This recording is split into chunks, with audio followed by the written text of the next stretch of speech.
Well, madam, I think some applicants with relevant field experience may not, as a result of pride and self-importance, be zealous and dedicated. As a brilliant freshers, would want to do all in their best to be reckoned with. I think you need to give me a chance, madam. I want to believe you are right. You applied for the post of an accounting officer? Yes, madam.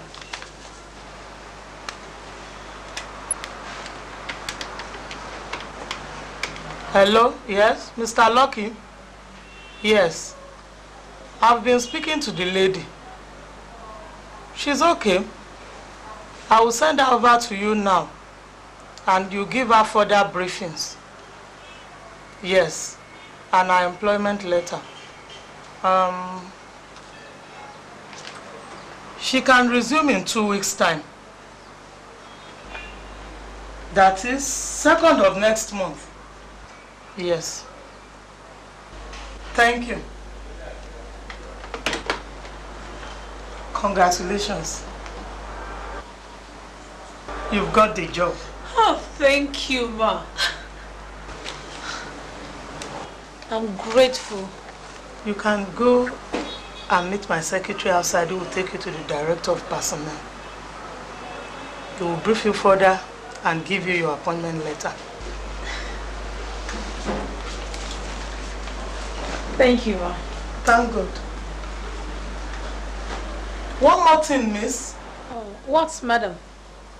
We want to know about your disposition to religion. What do you mean, madam? Just want to know your religion and how deep and committed you are. Something like that. Oh. I'm a Christian, madam. A dedicated child of God. And I promise that I'm going to serve this company in godly fear. How often do you preach your Christian faith? As often as possible. You mean anytime, anywhere? Yes, madam. You see, the Bible encourages us that we should pray the word of God in season and out of season.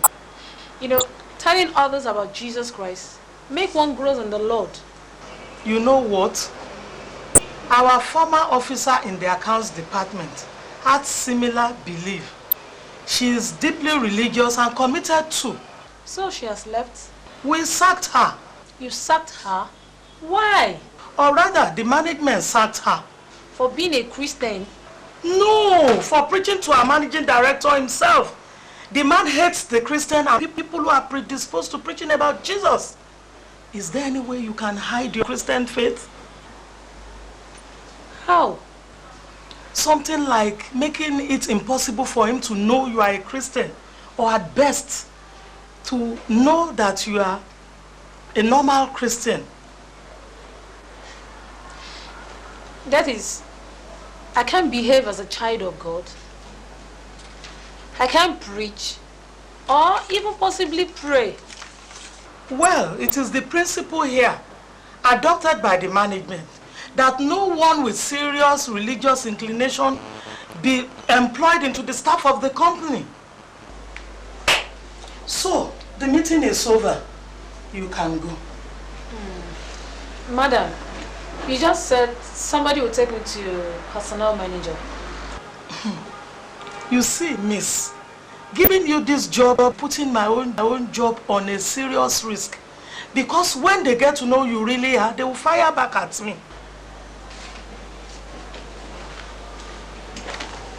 And miss, I am you.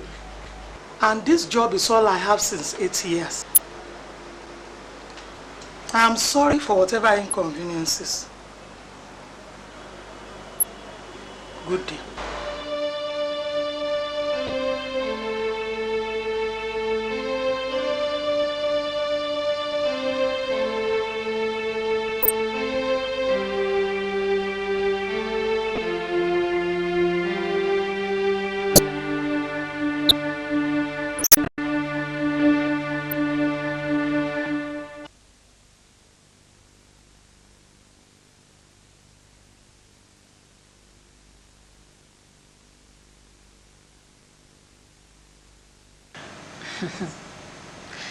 Because I'm a Christian. Ridiculous, isn't it? When has it become a crime to love the Lord and be steadfast in Him? I lost the first job with a promising future just because I choose to do what I think an ideal child of God should do. Then, this one, very ridiculous. Was it not shameful? The job was already given. But because I mere confessed that I love Jesus and I love to tell others about Him, that was all. I lost that job too. Why are my opportunities standing against my Christian faith and beliefs?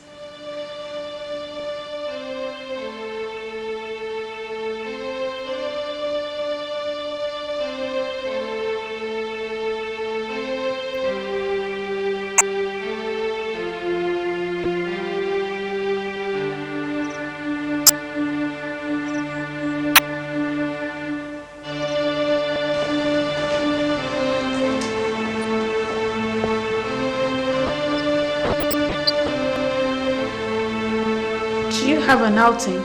Yes. I told you Fred had just arrived from Britain. We're going to visit his mom. He's coming to pick me. I see. So, when is he going back to Britain? He will be in Lagos for 3 weeks.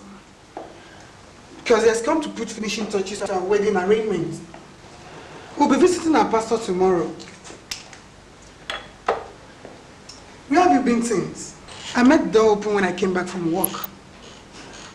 You went out without locking the door? No. I was in the garden. I knew when you came in.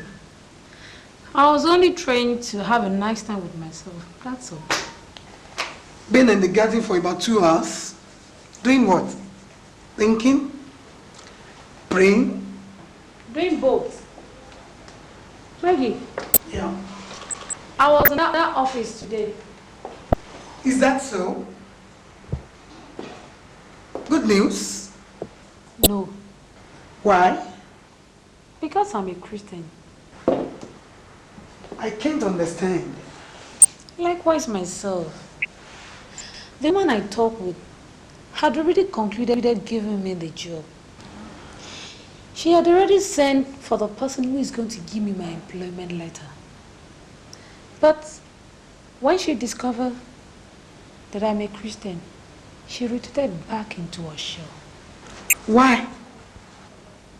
She said that the management of the company has just sacked an accounting officer just for trying to preach to the chief executive himself. So she said that the chief executive and the directors therefore now laid down a law that henceforth such people should not be employed. Is that so? Yes. You see what I mean? Why are situations making me feel it's a crime to love God and to be dedicated to Him? Perhaps I shouldn't have taken my Christian life serious as I have done. No, Sandra. Don't think like that.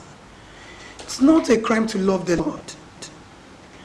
If you desire the fulfillment of the promises of God for your life, then you have to be patient and wait for its appropriate and appointed time for everything concerning your life. Sometimes. Some things make me feel I have taken my Christian life too serious than I ought to. I wonder why good things are not happening to me too. No, Sandra, you can't think like that. You are a child of God. Don't you trust God for the fulfillment of His promises concerning your life? Yes, I do. I was only trying to tell you the war going on in my heart. I wonder why good things do not happen to me. No, Sandra, you can't think like that. You've not been patient. And you've not been thankful enough. I understand you are under pressure. Your parents putting pressure on you on getting a job, get settled to cater for your younger ones. I do understand.